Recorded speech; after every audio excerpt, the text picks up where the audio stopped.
नमस्कार दोस्तों, TET exam fever में एक बार फिर से आपका स्वागत है। फ्रेंड्स, इस वीडियो में हम लोग बात करेंगे यूपी डीएलएड सेकेंड सेमेस्टर के अंतर्गत हिंदी के बहुविकल्पीय प्रश्न, जो कि एग्जाम की दृष्टि से बहुत ही ज़्यादा महत्वपूर्ण है। तो फ्रेंड्स, यदि आपको ये वीडियो पसंद आती है तो प्लीज़ ज़्यादा से ज़्यादा लाइक, शेयर और सब्सक्राइब कीजिएगा। तो चलिए वीडियो शुरू करते हैं। फ्रेंड्स, पहला प्रश्न है, हिंदी गद्य साहित्य में सर्वाधिक मनोरंजक विधा क्या है? तो फ्रेंड्स, इसका उत्तर होगा हिंदी गद्य साहित्य में सर्वाधिक मनोरंजक विधा कहानी है। ओके, तो चलिए अगला देखते हैं प्रश्न। अगला प्रश्न है, भारतीय साहित्य में कहानीकारों में सर्वाधिक लोकप्रिय है? तो फ्रेंड्स, भारतीय साहित्य कहानीकारों में सर्वाधिक लोकप्रिय मुंशी प्रेमचंद्र हैं। ओके, चलिए अगला देखते हैं प्रश्न। अगला प्रश्न है, कहानी शिक्षण का महत्व है? तो फ्रेंड्स, कहानी शिक्षण का महत्व है जिज्ञासा, कौतूहल, उतार चढ़ाव। तो फ्रेंड्स, इसका उत्तर हो जाएगा उपयुक्त सभी। ओके, चलिए देखते हैं प्रश्न। अगला प्रश्न है, कहानी से प्राप्त होता है? तो फ्रेंड्स, कहानी से हमें मनोरंजन प्राप्त होता है, शिक्षा प्राप्त होती है, ज्ञान प्राप्त होता है। ओके, तो फ्रेंड्स, इसका उत्तर हो जाएगा उपयुक्त में से सभी। चलिए देखते हैं। अगला प्रश्न है, कहानी के प्रभाव में वृद्धि होती है? तो फ्रेंड्स, कहानी के प्रभाव में कुशल शिक्षण हो। ओके, तो चलिए अगला देखते हैं। अगला प्रश्न है, लोक कथाएं प्राप्त होती है? तो फ्रेंड्स, हमें लोक कथाएं रेडियो से प्राप्त होती है, दूरदर्शन से प्राप्त होती है, समाचार पत्र से प्राप्त होता है। ओके, तो इसका उत्तर हो जाएगा उपयुक्त में से सभी। चलिए अगला देखते हैं प्रश्न।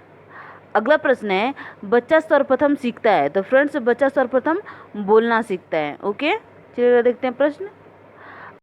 अगला प्रश्न है, बच्चे की प्रथम पाठशाला है? तो फ्रेंड्स, बच्चे की प्रथम पाठशाला उसकी परिवार होती है। और फ्रेंड्स, यदि आपसे यही पूछ लिया जाए कि बच्चे की द्वितीय पाठशाला, तो फ्रेंड्स, बच्चे की द्वितीय पाठशाला विद्यालय होता है। ओके, चलिए अगला देखते हैं।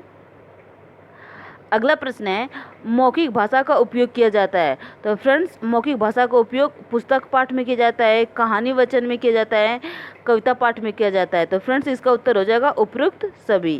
चलिए अगला प्रश्न देखते हैं। अगला प्रश्न है, अध्यापक व विद्यार्थी के निकट संबंधों में किस भाषा का उपयोग होता है? तो फ्रेंड्स, अध्यापक व विद्यार्थी के निकट संबंधों में क्षेत्रीय भाषा का उपयोग किया जाता है। ओके, चलिए अगला देखते हैं। फ्रेंड्स, अगला प्रश्न है, क्रीड़ा मैदान में विद्यार्थी से अपेक्षा की जाती है? तो फ्रेंड्स, इसका उत्तर होगा सहनशीलता, सहयोग, भ्रातृत्व मतलब भाईचारे की भावना। तो फ्रेंड्स, इसका उत्तर हो जाएगा उपयुक्त सभी। चलिए देखते हैं। अगला प्रश्न है, गद्य के अंतर्गत आता है? तो फ्रेंड्स, गद्य के अंतर्गत नाटक आता है, कहानी आती है और पत्र आता है। ओके, तो इसको आप लोग ध्यान में रखिएगा।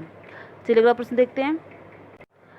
अगला प्रश्न है, गद्य शिक्षण का महत्व है क्योंकि गद्य द्वारा कम समय में ज्ञान प्राप्त किया जा सकता है, गद्य साहित्य द्वारा कल्पना शक्ति को जागृत किया जा सकता है, गद्य द्वारा रचनात्मक अभिव्यक्ति अपेक्षाकृत सरल होती है। तो फ्रेंड्स, इसका उत्तर हो जाएगा उपयुक्त सभी। चलिए अगला प्रश्न देखते हैं। अगला प्रश्न है, गद्य रचना के लिए आवश्यक होता है? तो फ्रेंड्स, गद्य रचना के लिए भाषा तत्वों का ज्ञान, विषय वस्तु का ज्ञान, रचना स्वरूपों का ज्ञान। तो फ्रेंड्स, इसका उत्तर हो जाएगा उपयुक्त सभी। चलिए अगला प्रश्न देखते हैं। अगला प्रश्न है, सूक्ष्म गद्य पाठ के लिए आवश्यक नहीं है? तो फ्रेंड्स, इसका उत्तर हो जाएगा विद्यार्थियों में परस्पर सहयोग। चलिए अगला प्रश्न देखते हैं। अगला प्रश्न है, द्रुत पाठ का उद्देश्य नहीं है? तो फ्रेंड्स, द्रुत पाठ का उद्देश्य नहीं है खेल खेल में पढ़ना। ओके, चलिए देखते हैं प्रश्न। अगला प्रश्न है, पद रचना में आवश्यक नहीं है? तो फ्रेंड्स, पद रचना में मुहावरों का ज्ञान आवश्यक नहीं है। चलिए अगला प्रश्न देखते हैं।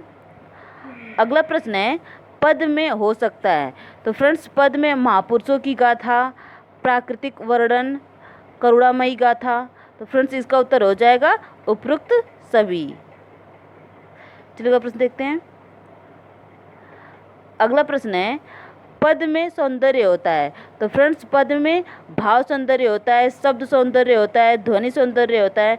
तो फ्रेंड्स, इसका उत्तर हो जाएगा उपयुक्त सभी। चलिए प्रश्न देखते हैं। अगला प्रश्न है, पद में रुचि के लिए आवश्यक नहीं है? तो फ्रेंड्स, पद में रुचि के लिए संवाददाता सम्मेलन आवश्यक नहीं है। ओके, चलिए अगला प्रश्न देखते हैं।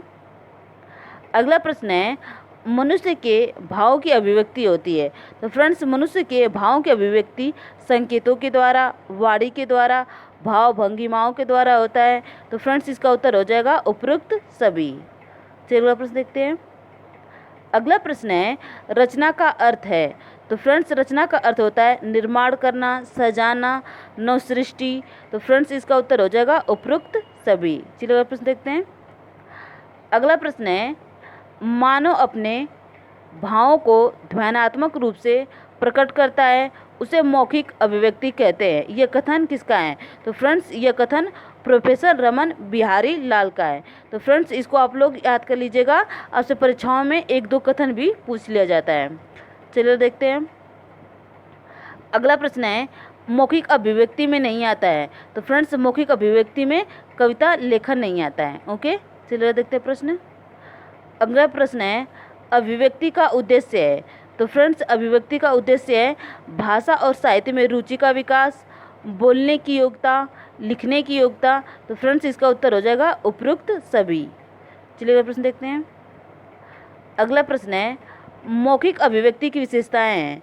तो फ्रेंड्स, मौखिक अभिव्यक्ति की विशेषताएं हैं शुद्ध उच्चारण करना, शुद्ध भाषा की अभिव्यक्ति, सशक्त भाषा।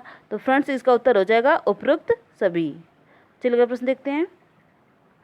अगला प्रश्न है, किसने कहा था मेरा विचार है कि पाठशाला के जीवन में अंतिम वर्ष तक लिखित कार्य की अपेक्षा मौखिक कार्य उपयोगी सिद्ध होता है। तो फ्रेंड्स, ये कथन लेम्बार्न का है। ओके, तो इसको आप लोग ध्यान में रखिएगा। चलिए अगला प्रश्न देखते हैं।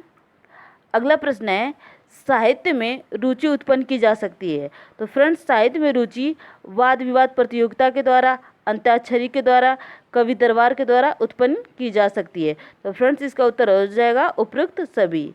तो फ्रेंड्स, आज के लिए बस इतना ही। यदि आपको ये वीडियो पसंद आती है तो प्लीज़ ज़्यादा से ज़्यादा लाइक, शेयर और सब्सक्राइब कीजिएगा। धन्यवाद।